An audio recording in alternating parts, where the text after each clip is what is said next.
Ton ex n'était pas le seul problème dans la relation que tu as eue. Tu faisais grandement partie du problème également. Mais laisse-moi 3 minutes et demie et je vais t'expliquer pourquoi. Alright. 3, 2, 1. Bon, pour commencer sur ce sujet, il est important de retourner à la première relation qu'il y a eu sur cette terre, celle de Adam et Ève. Donc, je vais vous skipper toute l'introduction quand Dieu a créé la terre. Mais si vous voulez avoir plus d'informations sur l'événement, vous pourrez aller dans Genèse 1 et 2 et vous aurez toutes les informations. Donc, en gros, Dieu a placé l'homme dans le jardin d'Éden pour qu'il puisse le cultiver et le garder comme Dieu l'avait demandé. Ensuite, Dieu dit en lui-même qu'il n'est pas bon que l'homme soit seul. Ensuite, il continue en lui disant qu'il lui fera un aide semblable. Dans la version anglaise Amplified, la Bible parle d'une aide complémentaire à lui et une aide adaptée à lui. Parce que Dieu avait déjà constaté quelques lacunes chez l'homme. Mais inquiétez-vous pas, c'est des lacunes qui étaient prévues par Dieu. Que Dieu avait déjà prévu de lui créer une aide complémentaire, comme le dit si bien la Bible.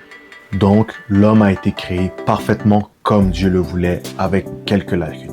Et j'aimerais apporter quelque chose. Il y a une nuance à faire entre les termes ressemblance et semblable. Par exemple, dans la Bible, Dieu dit qu'il nous a créés à son image et à sa ressemblance. Mais dans la langue française, lorsqu'on utilise le mot ressemblance, on l'utilise beaucoup plus dans des situations où on parle de choses concrètes. Ça a un côté un peu plus visuel. Souvent aussi, c'est quand on parle de traits communs entre deux choses ou deux personnes. Alors que lorsqu'on parle du terme semblable, il y a un côté un peu plus abstrait à la chose. C'est un peu plus général, conceptuel, structurel et même fonctionnel.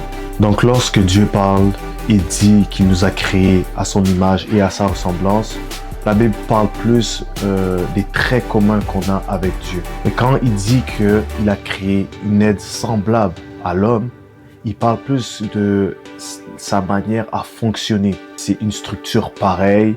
Et vous allez comprendre tout ça par la suite. Et c'est à partir de là que ça devient vraiment intéressant.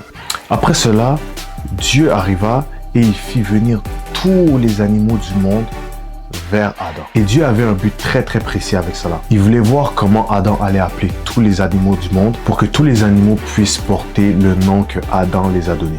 Et puis quand Adam fut fini de désigner chaque animal, il réalisa que lui de son côté, il était seul en fait. Et c'est à partir de là qu'il y a deux options. Parce que comment en réalité Adam a pu savoir qu'il était seul si on lui a jamais dit qu'il devait avoir quelqu'un? Première option, soit Dieu